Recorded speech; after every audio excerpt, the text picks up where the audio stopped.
Just want to let people know you have just recorded an important video. It's not going to be available to the public. It talks about the upcoming crash that, as you say, it's going to be fast, bloody, and unavoidable. But then you explain how people can position themselves to profit from the crash.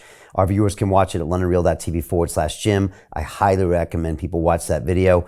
Jim, I want to ask you about the international banks, because when I worked in credit derivatives here in London for 10 years, two of my biggest clients were Credit Suisse and Deutsche Bank.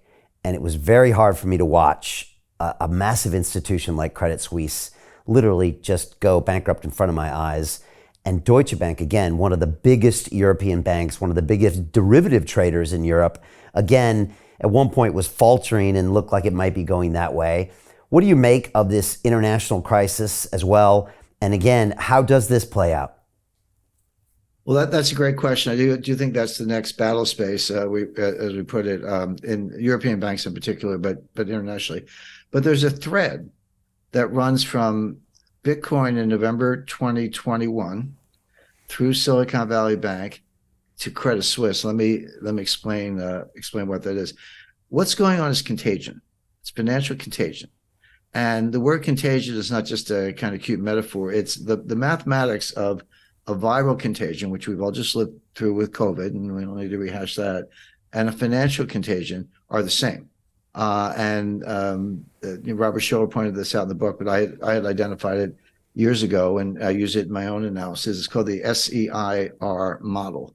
And S is for susceptible, so like you might get the disease. E is exposed, you were exposed to it. I is infected, and R is recovered. So are you susceptible? Did you actually get exposed? Did you get the disease? And did you recover? They left out dead. I mean, there's recovered is like what's net of people who get it, and some of them die. And there are the banks that get carried off the field. But the math is the same. And so when we look at how disease spreads, financial panic spreads the same way. Now, this panic, you can say it started with Silicon Valley Bank, and that's fair enough. But this goes back to November 2021. That's when the Bitcoin crash began. So between November 2021 and November 2022, Bitcoin fell 70%. It went from about $68,000 to about $15,000. Now, I know it's back. It's up over 25. That's Bitcoin. But that happened. And a lot of people had Bitcoin loans. They had deposits in crypto exchanges that themselves had overinvested in Bitcoin or had leveraged bets on Bitcoin. So you were seeing a crypto crisis. You were seeing a financial crisis in crypto land with Alameda, FTX, of course, that was a fraud, Genesis, Three Arrows. There were a whole, and they're still happening, there are a whole series of crypto firms collapsing. And I was watching this, and the question I kept asking myself is, okay, there's a fire in crypto land. They call it the crypto winter study. Does that jump from crypto land to mainstream banking? That was the question I was asking. It's in biology, it's called a zoonotic transfer. Does it go from the bat to the human? Although the Wuhan virus came from a lab, but the idea that there is zoonotic transfer is true. So I said, does this somehow jump from crypto land to mainstream banking? And it did. And the vehicle was not Silicon Valley Bank. It was something called Silvergate Bank. So now Silvergate Bank announced it was filing for bankruptcy the day before Silicon Valley Bank went down. But what's special about Silvergate Bank? Silvergate Bank was a regular bank. Remember the Federal Reserve System, FDIC insured, but it was completely in crypto. It was financing crypto lenders. It owned crypto, et cetera. And so that was the bridge. That was how the virus jumped from crypto land to mainstream banking. And then Silicon Valley Bank fell right after that. So now, we have, again, we've gone over the kind of capsule history of Silicon Valley Bank and so forth. But now the contagion spreads to Credit Suisse. But let's get in our time machine and go back to 2014. Brisbane, Australia, November 2014. What happened? That was a G20 meeting. And it was not long after the 2008 financial crisis.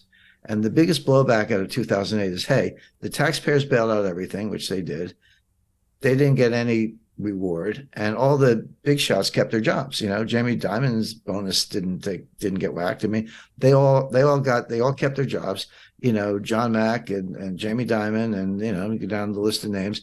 Lehman Brothers failed. Okay, they were carried out feet first. but all the other banks were propped up by the Fed. I mean, Morgan Stanley was days away from failing. You go back over the history of that. They were calling John Mack saying, "Can you bail out Lehman?" He was like, "I'm kind of busy bailing myself out right now." And Morgan Stanley would have fallen. Goldman next, probably Citi. If J.P. Morgan was the last guy standing, don't know. But that's what was happening. As I said, they dropped the curtain, truncated it. They made Goldman Sachs and Morgan Stanley bank holding companies overnight. I've worked on bank applications. They take 2 years if they like you and 3 years if they don't. But this happened in literally overnight. Hey, you're a bank holding company, which meant the Fed could bail them out, and they did. But there was a big political reaction to that. This contributed to, the rise of Donald Trump, the rise of the Tea Party, Nigel Farage. I mean, there was just a lot of nationalist conservative blowback to this. So the elites at the G20 meeting said, we can't have that happen again. So here's the new deal. We're not doing any more bailouts. We're going to do the bail-in. And what's the difference? The bail-in is we're just going to whack the parties in interest. So equity gets, so in a crisis, in a collapse, there's a hole in the balance sheet. Equity gets wiped out. Depositors are going to get wiped out to the extent needed to fill the hole in the balance sheet. And senior creditors, we're just going to keep going and take money from all the holders of any level until the hole in the balance sheet is filled. And only then will the government get involved, but hopefully that won't be necessary. No more bailouts of bondholders, in other words, no more bailouts of depositors. That was the bail-in rule. So now come to Silicon Valley Bank. What happened? The FDIC actually did the right thing. They said, okay, bail-in applies. We're not going to go to the taxpayers or the insurance fund. We're going to say those deposits are gone. And they did. But that lasted 48 hours. And then they said, you said, just kidding. The deposits are all good. So they abandoned. So this is nine years, 2014 to 2023. This is 9 years of living under the bail-in regime. And when they tested it, it only lasted 48 hours. Okay, so that was a joke. So now come over to Credit Suisse. And this is your question, Brian.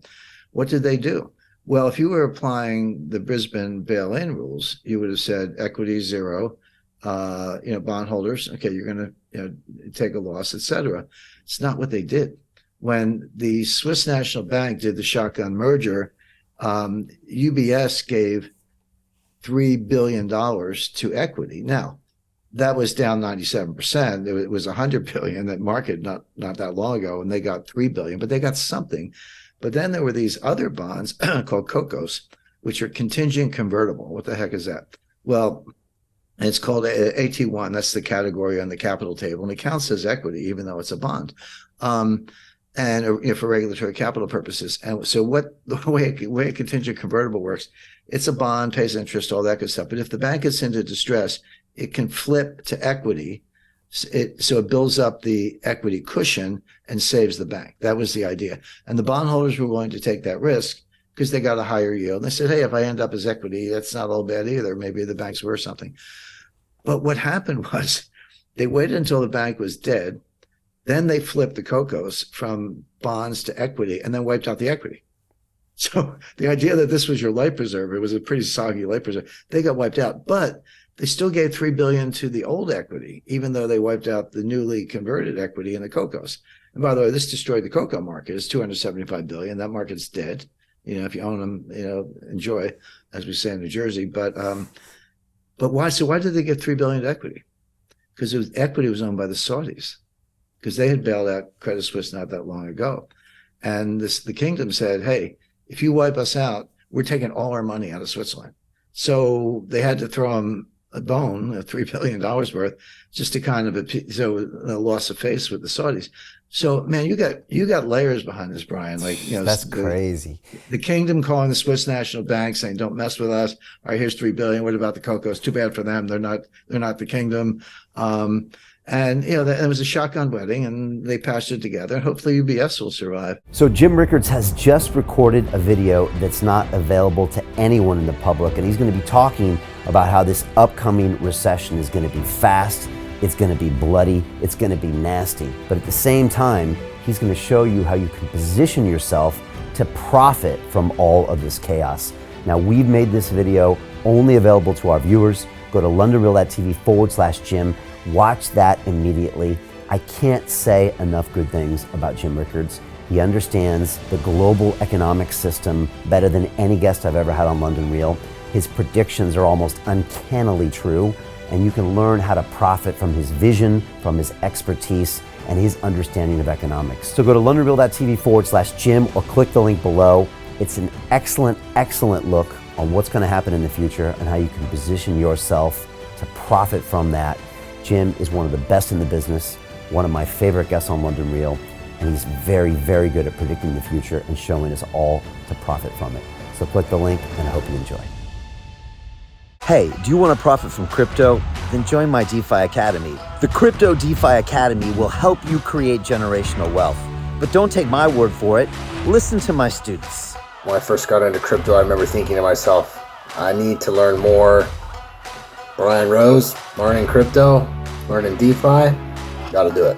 I am so grateful that I jumped in and did this. I had to break through some limiting beliefs that I can do this, that I can afford this, that I can be in this. It challenges the things that are deeply rooted within us. Joining DeFi Academy has been one of the best decisions I have made on my blockchain journey. This course was a life changer, a game changer, a huge eye-opener, coming from knowing practically nothing at the speed of the learning over 4 weeks was just fantastic. The information you provided in this class was invaluable. I feel far more confident in my next steps.